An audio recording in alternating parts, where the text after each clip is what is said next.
अस्सलामुअलैकुम। पाक defence news channel की तरफ से मैं आप सबको दोबारा खुशामदीद कहता हूं। दोस्तों, आज की डिफेंस अपडेट सबसे पहले पाकिस्तान नेवी की तरफ से है। तो दोस्तों, पाकिस्तान नेवी की तरफ से अभी अपनी जो मैरीटाइम सलाहियतें हैं उनको बढ़ाने की कोशिश की जा रही है, और इसलिए हमने देखा गया पाकिस्तान नेवी की तरफ से मुख्तलिफ ममालिक के साथ मुख्तलिफ तरह के डील्स को साइन किया गया, जिसके अंदर पाकिस्तान नेवी ने मुख्तलिफ वॉरशिप्स हासिल करने हैं और सबमरीन भी। अब जिस तरह हमने देखा कि पाकिस्तान ने चाइना के साथ 8 सबमरीन्स की डील को साइन किया, इनके साथ साथ पाकिस्तान नेवी की तरफ से 4 टाइप 54A फ्रीगेट है, इनकी डील को भी साइन किया गया चाइना के साथ। इसके बाद पाकिस्तान नेवी की तरफ से डेमन शिपयार्ड की तरफ से 2 कॉर्वेट की डील को साइन किया गया, और टर्की के साथ 4 जो कॉर्वेट्स हैं उनकी जो डील थी उनको भी साइन किया गया। और इसके साथ साथ अभी जो न्यूज़ आ रही है उसके मुताबिक पाकिस्तान नेवी की तरफ से चाइना के बनाए हुए जो टाइप 056 जो कॉर्वेट है उनके अंदर भी इंटरेस्ट लिया जा रहा है, और पाकिस्तान नेवी की तरफ से तकरीबन तक 5 से 6 की तादाद में इनको एक्वायर करने की बात भी की जा रही है।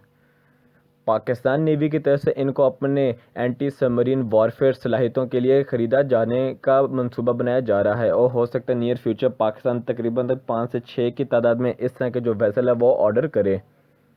और पाकिस्तान इनको इसलिए भी हासिल करना चाहता है क्योंकि इंडिया की तरफ से जो अपनी जो सबमरीन की जो सलाहियतें उनको बढ़ाया जा रहा है, और न्यू लेटेस्ट सबमरीन को इंडक्ट किया जा रहा है, और यही बात है कि पाकिस्तान नेवी को भी अब उनको काउंटर करने के लिए मुख्तलिफ वॉरशिप्स की ज़रूरत है जो कि इस तरह के सबमरीन को काउंटर कर सकें।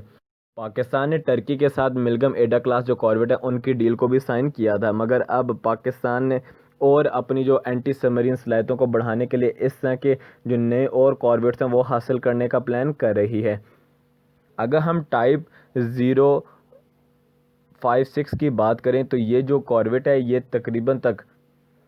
1500 टन वज़नी है। इसकी लंबाई की बात करें तो 90 मीटर के करीब है। इसकी बीम की बात करें तो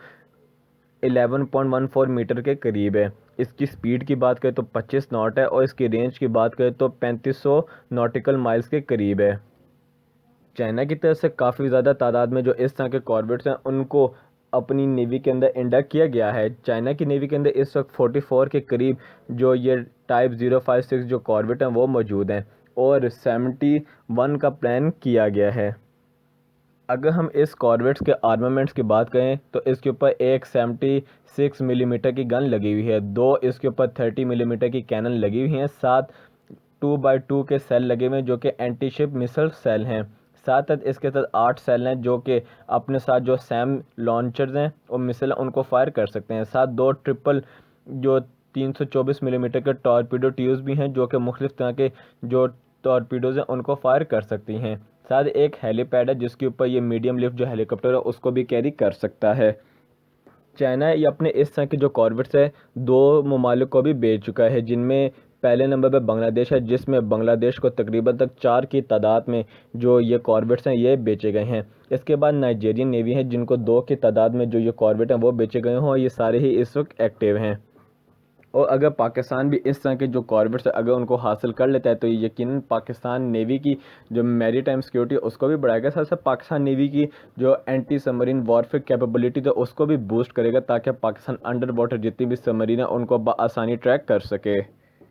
क्योंकि पाकिस्तान नेवी पिछले 5 सालों से अपनी मॉडर्नाइजेशन पर काम कर रही है और मुख्तलिफ वॉरशिप सबमरीन्स को हासिल कर रही है, और ये भी पाकिस्तान नेवी अपने मॉडर्नाइजेशन और साथ साथ अपने डिफेंस के लिए जो इस तरह के जो मॉडर्न और कैपेबल जो वॉरशिप्स हैं उनको हासिल कर रही है, ताकि वक्त के तकाज़ों के साथ साथ अपनी जो रिक्वायरमेंट्स हैं उनको भी पूरा किया जा सके।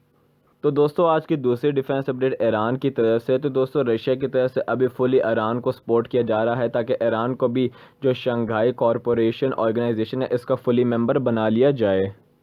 रशिया के जो फॉरेन मिनिस्टर सरगेव उनकी तरफ से कहा गया कि हम ईरान की फुली सपोर्ट करें मेंबरशिप की, ताकि वो शंघाई कॉरपोरेशन ऑर्गेनाइजेशन का मेंबर बन जाए। और ईरान के जो काउंटर पार्ट से मोहम्मद जवाद ज़रीफ उनकी तरफ से भी मंगल वाले दिन मॉस्को के अंदर यही कहा जा रहा था कि रशिया की तरफ से अगर ईरान को एससीओ का मेंबर बनाया जाता है तो ये बहुत ही बड़ी ईरान के लिए अचीवमेंट होने वाली है, और अगर ईरान एससीओ का फुली मेंबर बन जाता है तो इससे ईरान को जो 2 सुपर पावर्स है जिनमें चाइना और रशिया इनकी फुली सपोर्ट भी हासिल होगी, साथ साथ इन ममालिक के साथ अपनी ट्रेड को भी बेहतर कर सकेगा।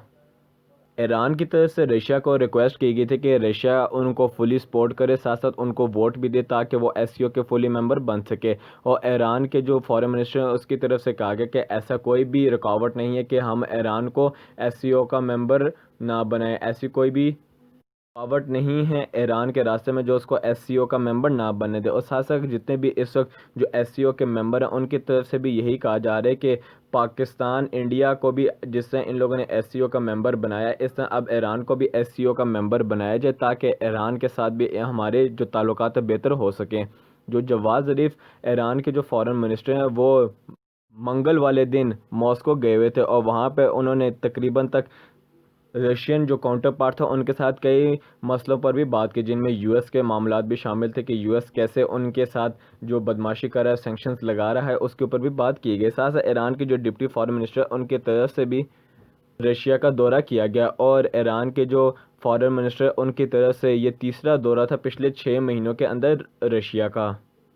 इस दौरे के अंदर जो ईरान के जो फॉरेन मिनिस्टर थे उनकी तरफ से रशियन के जो सीनियर लीडर्स थे उनके साथ भी बात की गई, जिनमें उनके जो प्रेसिडेंट व्लादिमीर पुतिन है उनके साथ भी बात की गई और मुख्तलिफ जो इश्यूज थे उनके ऊपर भी बात की गई। और रशिया की तरफ से ईरान को फुली यकीन दिलाया गया है और ईरान की फुली सपोर्ट करने की भी बात की जा रही है कि वो हर लिहाज से ईरान को सपोर्ट करेंगे हर मामले में, ताकि ईरान जो अपनी सलामती है उसको बरकरार रख सके। इस वक्त एससीओ के तकरीबन तक 8 के करीब जो परमानेंट मेंबरान हैं, जिनमें China, Kazakhstan, Kyrgyzstan, Russia, Tajikistan, Uzbekistan, India और पाकिस्तान हैं, जिनको 2017 के अंदर एससीओ का मेंबर बनाया गया था। और जो ऑब्जर्वर स्टेट हैं एससीओ की उनमें आता है अफ़गानिस्तान, बेलारूस और साथ साथ ईरान भी शामिल है और मंगोलिया भी। मगर ईरान जो है एससीओ का मेंबर नहीं था, ये ऑब्जर्वर स्टेट्स के अंदर आती थी और अब इसको फुली तौर पे मेंबर बनाने की बात की जा रही है। तो दोस्तों आज की तीसरी डिफेंस अपडेट इंडिया की तरफ से। तो दोस्तों इंडिया की तरफ से चाइना को अब दौलत बेग ओल्डी के अंदर काउंटर करने के लिए मुख्तलिफ तरह के टैक्टिक्स को अपनाया जा रहा है। और इंडिया की तरफ से भी बताया गया कि पीपल लिबरेशन आर्मी के तकरीबन तक 50,000 के जो तादाद में ट्रूप्स हैं वो अक्साई चीन में मौजूद हैं। और इंडियन आर्मी की तरफ से फर्स्ट टाइम जो अपनी जो स्क्वाड्रन 12 थी T-90 जो फायरिंग टैंक्स थे और आर्मर्ड पर्सनल कैरियर थे उनको भी इस एरिया के अंदर डिप्लॉय कर दिया गया ताकि चाइना की जो एग्रेशन है उसको कम किया जा सके। इंडिया की तरफ से अपनी फुली एक ब्रिगेड को इस जगह पर डिप्लॉय किया गया है जिसके अंदर तकरीबन तक 4,000 के करीब बंदे मौजूद हैं। और इंडिया की तरफ से अपने 45-6 टन वजनी जो T-90 टैंक्स हैं उनको भी इस रीजन के अंदर डिप्लॉय किया गया है। और इंडियन आर्मी की तरफ से यहाँ पे इन्फेंट्री कॉम्बैट व्हीकल M777 जो कि 155 मिलीमीटर हाउविट्ज़र है, साथ साथ 130 मिलीमीटर जो गन्स है उनको भी इस रीजन के अंदर डिप्लॉय किया गया है। और चाइना के जो पेट्रोलिंग पॉइंट्स हैं 14, 15 और 16, 17 इनके ऊपर भी नज़र रखी जा रही है पैंगोंग के ऊपर। इसके साथ साथ ये भी बताया जा रहा है कि चाइना की तरफ से 36 किलोमीटर के करीब जो रोड है शख्सगाम वैली वहाँ पे बनाई जा रही है और ये इलीगल रोड है जो चाइना की तरफ से बनाई जा रही है। और चाइना का जो प्लान है वो इस रोड को जो लसा जो काशगर हाईवे है उसके साथ लिंक करना है कराकोरम पास के साथ। और अगर इंडियन मिलिट्री जो ऑब्जर्वर बताया चाइना अगर इसको इसके साथ कनेक्ट कर लेता है तो यकीनन चाइना जो होगा इस खित्ते के अंदर अपनी जो पोजीशन है उसको बहुत पावरफुल कर लेगा और साथ साथ इंडियन आर्मी को आसानी टारगेट भी कर सकेगा रोड के ऊपर। और साथ साथ ये भी कहा जा रहा है कि चाइना के पास इस टेक्निकल एबिलिटी मौजूद है कि जो उनको जो टास्क दिया जा रहा है वो उसको कंप्लीट कर सके। और अगर चाइना इस तरह के रोड्स को यहाँ पे कंप्लीट कर लेता है तो यकीनन ये इंडिया की जो मिलिट्री है उसको आसानी टारगेट करने में उनको मदद भी करेगा। तो दोस्तों आज की चौथी और आखिरी अपडेट भी इंडिया की तरफ से। तो दोस्तों अभी इंडिया की तरफ से अपने जो न्यूक्लियर जो आर्सेनल है उसके बारे में बताया जा रहा है कि उनको अब चाइना के लिए भी डिप्लॉय किया जाएगा और अब चाइना भी इंडियन मिसाइल्स की रेंज में आ चुका है और अब इंडियन मिसाइल जो हैं चाइना को भी आसानी टारगेट कर सकते हैं। सबसे पहले तो हम दोस्तों इंडियन मिसाइल्स की बात करें तो हम सारों को पता है कि इंडिया के पास कितनी पावरफुल टेक्नोलॉजी है मिसाइल्स की कि उनके ज़्यादातर मिसाइल अपने लॉन्च पैड से उड़ते ही फट जाते हैं। और दूसरी बात कि इंडिया के जिस तरह के जो मिसाइल के अंदर देसी टेक्नोलॉजी का इस्तेमाल किया जाता है उसके साथ साथ इंडिया दुनिया के हर मुल्क को तबाह कर सकता है। और अभी इंडिया की तरफ से यह प्लान किया जा रहा है कि वो चाइना को अब न्यूक्लियर टक्कर देंगे और अगर चाइना ने किसी भी तरह का इंडिया के साथ कोई मिस एडवेंचर करने की कोशिश की तो इंडिया आसानी चाइना को उसका मुंह तोड़ जवाब भी दे सकेगा। इंडिया इस वक्त जो बताया जा रहा है, इंडिया के पास तकरीबन 150 से लेके 160 के करीब जो न्यूक्लियर वॉरहेड हैं वो मौजूद हैं, जिनमें प्लूटोनियम का इस्तेमाल किया जाता है। और बहुत सारे जो इस वक्त वॉरहेड है वो अंडर डेवलपिंग में हैं, और इंडिया अगर इस तरह के जो मिसाइल हैं इनके ऊपर डिप्लॉय करता है इस तरह के वॉरहेड्स को, तो यकीनन इंडिया बआसानी चाइना को टक्कर दे देगा। और ये हम सबको पता है कि